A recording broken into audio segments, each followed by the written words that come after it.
Сегодня в нашей стране отмечается профессиональный праздник работников следственного аппарата в органах внутренних дел Российской Федерации. Следственная часть по расследованию организованной преступности, деятельности, структурное подразделение Следственного управления МВД по Якутии занимается самыми тяжкими уголовными делами, совершенными организованными преступными группами. И гость нашей студии – начальник следственной части Евгений Разин.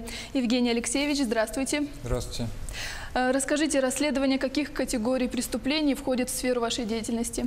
Как вы уже сказали, следственная часть является структурным подразделением Следственного управления МВД по Республике Саха-Якутия, сотрудниками которого осуществляется расследование порядка 75% преступлений, совершаемых на территории республики, производство предварительного следствия, по которым обязательно. Традиционно среди них основную долю составляют это преступления против собственности, такие как кражи, мошенничество, также преступления против личности, связанные с причинением телесных повреждений различной степени тяжести, преступления в сфере незаконного оборота наркотиков и большое количество других преступлений. С 2016 года управление следственное возглавляет полковник юстиции Лукин Александр Иванович, которому в 2016 и 2017 году в условиях увеличения нагрузки удалось добиться положительной динамики по основным направлениям деятельности. Это и по количеству направленных в суд уголовных дел, и по улучшению их качества, и сокращению сроков следствия. Мое же подразделение, как вы тоже заметили, занимается расследованием наиболее значимых резонансных уголовных дел, среди которых приоритет дается преступлениям, совершенным организованными преступными группами, как общеуголовной, так и экономической направленности. А какова статистика по совершению тяжких преступлений и сокращается ли их количество? Последние годы на территории республики наблюдается уменьшение количества совершенных тяжких и особо тяжких преступлений. И здесь нельзя не отметить роль министра внутренних дел нашей республики, генерал-майора полиции Прокопенко Владимира Николаевича, который предпринимает все необходимые меры для организации работ ведомства на самом высоком уровне,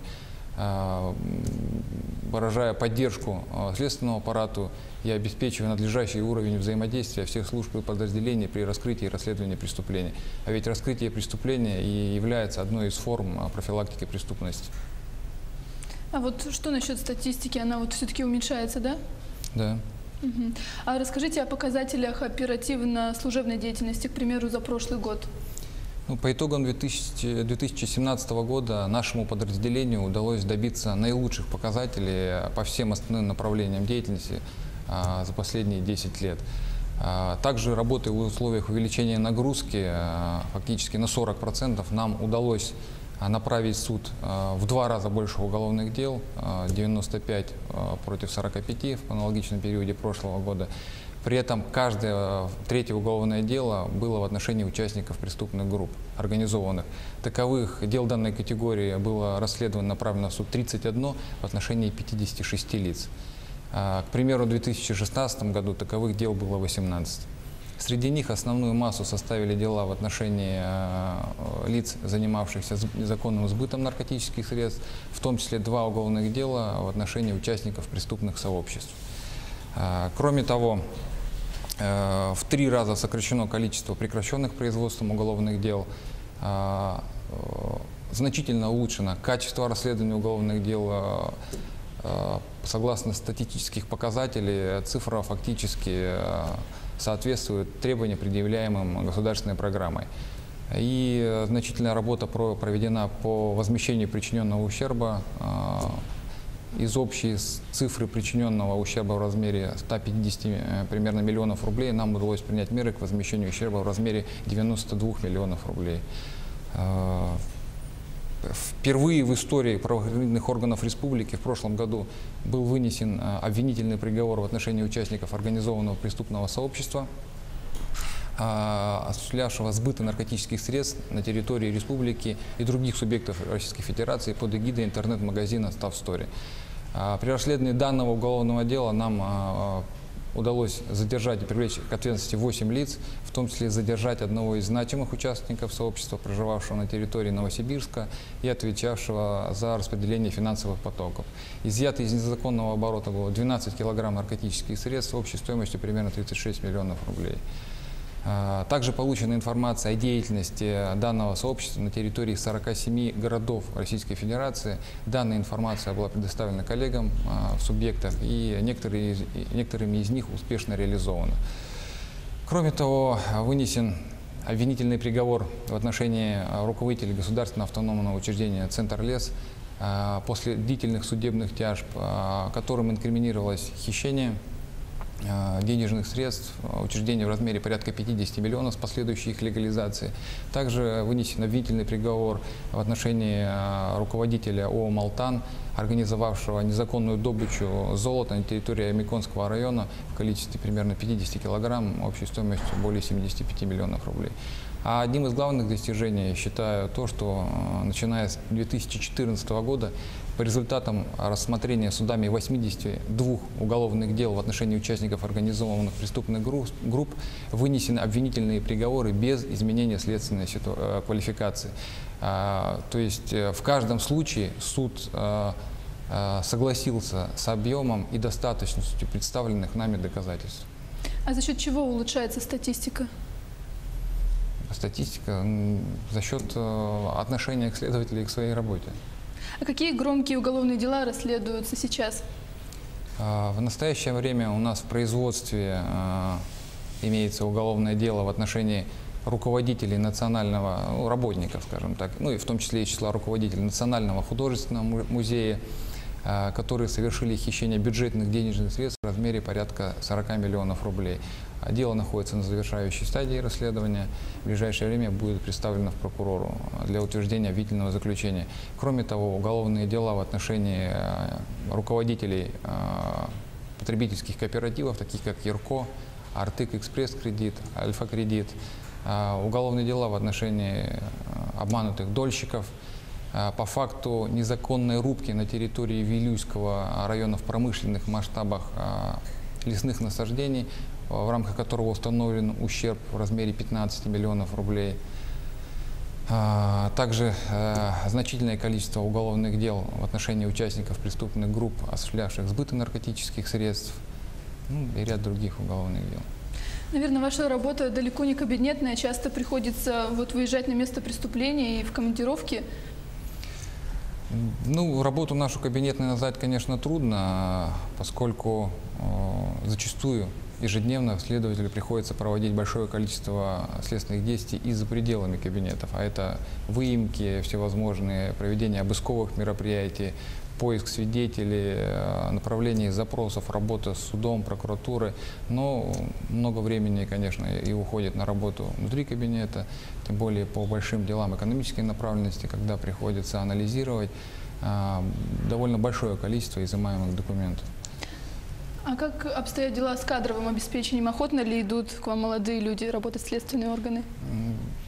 С кадровым обеспечением, конечно, определенные проблемы есть. Люди на службу приходят, но сталкиваясь с большим объемом работы, с ежедневной морально-психологической нагрузкой, скажем так, не справляются с теми требованиями, которые выдвигаются, и уходят. Но есть довольно значительное количество людей, которые продолжают служить уже на протяжении 15 и 20 лет, в том числе непосредственно осуществляя расследование уголовных дел. И я бы хотел именно сегодня таким людям выразить признательность, поскольку на них и держится работа Следственного управления в целом. В том числе наша работа связана с осуществлением, если говорить непосредственно о моем подразделении, осуществлением многочисленных командировок как по территории республики, так и за ее пределы. Были случаи, когда следователь, выезжая в командировку, осуществлял следственные действия на территории различных городов страны. Продолжительность командировки составляла примерно до 1,5 месяца. В настоящее время двое следователей в составе следственной группы выехали на территорию Вилюйского района, где производят осмотр мест незаконной вырубки лесных насаждений, общая площадь которого составляет порядка 280 квадратных километров, протяженность маршрута 860. Это в условиях бездорожья, какой-либо инфраструктуры будут находиться в тайге в пределах примерно 20 суток. Вот вы уже говорили о требованиях. Скажите, какие они, какими навыками, чертами характера должен обладать следователь? Помимо общих требований, которые предъявляются к сотруднику органов внутренних дел, для следователя обязательным является наличие высшего юридического образования, прохождение процедуры тестирования, которая позволяет на первоначальном этапе выявить уровень его профессиональной готовности.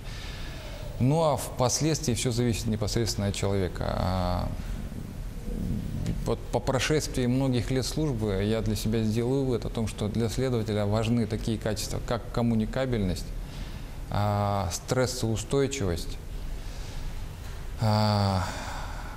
непосредственно ответственность за порученное дело. А как вы пришли в следственную часть? Насколько мы знаем, вы из семейной династии? Не совсем так. Семейной династии, наверное, это не назовешь. Вообще, на самом деле, я не так давно узнал о том, что мой прадед когда-то служил в органах на территории нашей республики. Это было в далеких 20-х годах в Хангаласском районе. И больше никто из родственников, может быть, к сожалению, не имел возможности проходить службу в органах внутренних дел. Я принял такое решение первым. По моим стопам пошли уже мои родные братья, которые в настоящее время также продолжают служить в органах внутренних дел. А в следственную часть я попал в 2002 году, будучи приглашенным туда действующим на тот момент начальником этого подразделения Конновым Гаврилом Гавриловичем, который являлся председателем экзаменационной комиссии, и по результатам экзамена сделал мне соответствующее предложение. А какое преступление было у вас самым первым в качестве следователя, помните? Я думаю, каждый следователь помнит свое первое преступление. Оно было банальное, простое. Это была кража ковра после совместного распития спиртных напитков некоторыми товарищами. Ну, что я помню, это длительный осмотр места происшествия, именно так, как учили нас в институте. Срок его, по-моему, составил по времени порядка 1,5 часов, и еще примерно полчаса я впоследствии готовил постановление о возбуждении уголовного дела. Тогда мы работали на печатных машинках с использованием копировальной бумаги, и когда я на протяжении длительного времени пытался сформулировать. Спасибо большое. Поздравляю вас с профессиональным праздником. Это было актуальное интервью. Сегодня в нашей студии был Евгений Разин, начальник следственной части по расследованию организованной преступности деятельности Следственного управления МВД по республике. Всего доброго и до встречи в эфире.